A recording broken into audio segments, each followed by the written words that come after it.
Hello, hello. Magandang umaga. Today is Saturday. So, second trip namin dito sa Occidental Mindoro. Kung saan ang lahat po ay alas 6 na nagising dahil sa pagod ng first day namin. So, ayun. So, umalis kami ng 7. So, kapag breakfast na rin kami dyan. Yung iba nagkape lang, tinapay. And then, yun. So, yung nakikita nyo po na yan ay kahabaan po yan ng Santa Cruz. So, hindi po tayo nakakadaan sa bayan. Marami na po yan. So, yung signboard na po na yun. So, yung puntang Santa Cruz. Ayan. Okay, so andito po tayo ngayon sa Mamburao. So, ito pong way na ito is papuntang Abra de Ilog. Yun na nga po. Napakabilis ng aming biyahe. So, after po ng Abra de Ilog, so tumigil po kami din. Konting pahinga muna at kakain. Nasa 10 pa lang. Nag-decide po kami kasi wala na po kami makakainan dyan sa taas. So, pupuntang Puerto. Kasi bundok na po siya. So, after po kumain, nagasolina. And then, takbo na. So, medyo maganda pa rin po pala ang daan dito. Makikita nyo po yung simentado. Pero may nagsabi po na talagang rough road po dyan after ng mga simentadong daan. Napadaan po kami dito, talagang napawaw po kami. Talagang napakaganda tanawin. Talagang kahit pagod ka sa mahabang biyahe, pag nakapunta ka dito talagang napapawi ang iyong pagod. Kaya po magalaw yung video ko po na yan. Hawak-hawak ko po yan eh. Wala po talaga akong cellphone holder sa motor ko. Kaya po nakatat sa aking helmet. Talaga po yan ay mano-mano. Talagang one hand po ako dyan pagdadrive. Talagang para lang po makakuha ng mga magagandang angulo. Magandang picture. So ayan na po yung padalawang ilog na amin pong tinawid. So medyo mababaw pang tubig kasi medyo mainit naman po ang panahon. Yung pong unang ilog yung tinawid namin ay hindi ko na nabidyohan kasi medyo alanganin na po eh. So ayan, so medyo mabilis ang takbo kaya nakatigil na po at nabidyohan ko yung aking mga kasamahan. Gamit po na is Honda Click. Medyo matibay din po, maganda sa kahunan. May mga angkas pa yung mga yan. So kaya masabi kong talagang the best din talaga ang Honda Click dating sa adventure. So ako lang po may gamit ang XRM. So the rest Honda Click. May isa pa pala akong kasama yung naka Gixxer na 155. So yung aming manager po na. So ayan, after po ng ilog na aming pong tinawid, panibagong adventure na naman. Talagang napaka-alikabok. Medyo mahaba po ang aming hayhayin na naman. Nakikita ko po sa daan na talagang malayo pa ang simentado dito. Talagang puro bato at alikabok po ang inyong dadanasin dito. So yung pong mga bundok, meron po siyang net na protection para po doon sa mga dumadaan kasi pag madalas po kasi dito yung yung lumalagpak na mga bato. Kasi pag kayo nalaglagan din siguradong nasa ICU ka sa lalaki ng tigpal ng nalalaglag.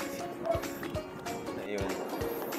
So ayun na, finally narating na po namin ang Puerto Galera. Talagang napakaganda ng bahay ng Puerto Galera. Yung kung hindi pa nakakapasyal ay pumasyal na po kayo dito. So ayun po, nakapag-decide po ang aming team na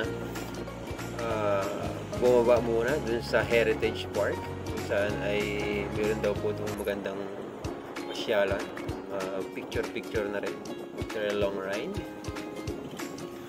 So yun daw po yung barko na gawa sa semento na parang diuna, may mga kanyon sa tabi. So tingnan natin kung ano nga talaga ang itsura kasi hindi ko pa rin po talaga napupuntahan ito. 24 hours, 24/7 open ang Puerto Galera. Pwede po kayo mamasyal. So ayan po, after po namin dito, so after a long ride, retouch muna. Talagang hindi na po maitsurahan ang mga pagmumuka sa kapal ng alikabok. Yun. So Puerto Galera Cultural Heritage Park. So, napakaganda niya. So, yun na po siya. Kikita nyo. Ganda. Sarap dito mag-picture. So, after nyan, so, travel na po ulit po kami. Sabi po ng mga kasamahan ko na daan daw po kami sa Tamaraw Falls. Iba po kasi hindi pa nakakapunta. So, let's go. Sitahin natin.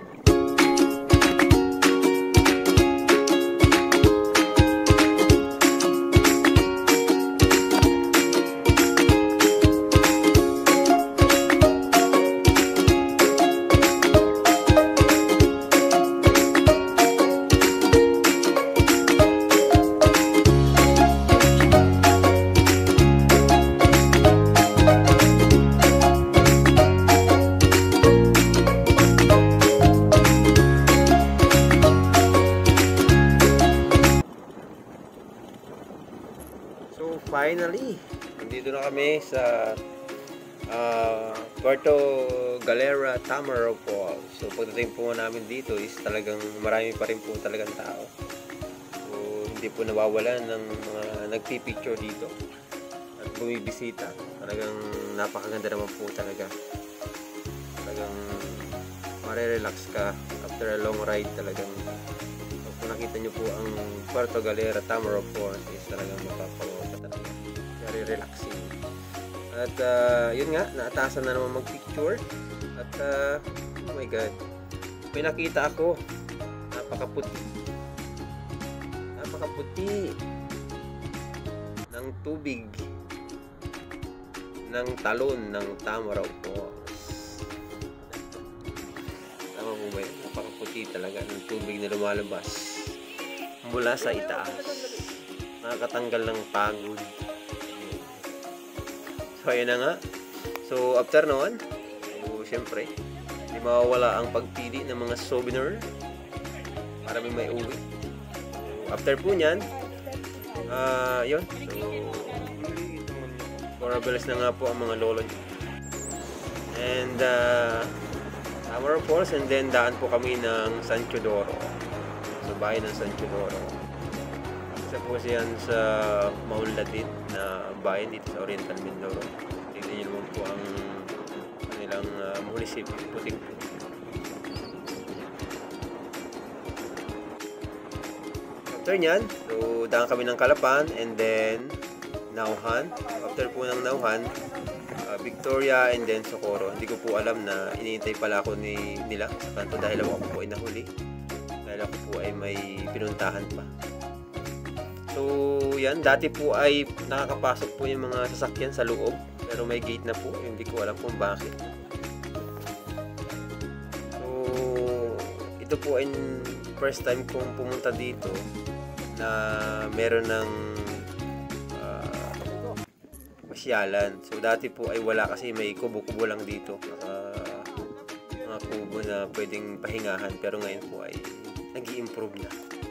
So let's go. Bisitahin po natin kung ano po ba talaga yung Vista Pilar na to. So by the way po, ito po ay located sa Socorro, malapit po sa Pasig. Yan po ang nag-iisang Nauhan Lake dito sa Oriental Mindoro na napakaganda. So yan po, mayroon po sila mga table and chair dyan na gawa sa Nara. Ilang puno kaya ang natumba para makagawa niya. Napakagaganda. So ayun po, after po ng mahabang biyahe, so ito na po yung last na bayan namin pong dadaanan. Napakaganda. In-enjoy na po namin muna ang last day namin dito. Kasi Sunday pahinga, and then Monday pasok na ulit. So yan, picture. Talagang napakaganda. So medyo makulimlim na. Pagod na, kailangan na umuwi. Yung Borlog ang lolo ko. After a long ride. Na nagiinip pa, akala ay nagdadrive pa rin hanggang ngayon. Nalimpungatan dahil tinatawag at kakain na. So, ayun. So, tulog ulit. Salamat sa panonood. Please share and like. Thank you so much.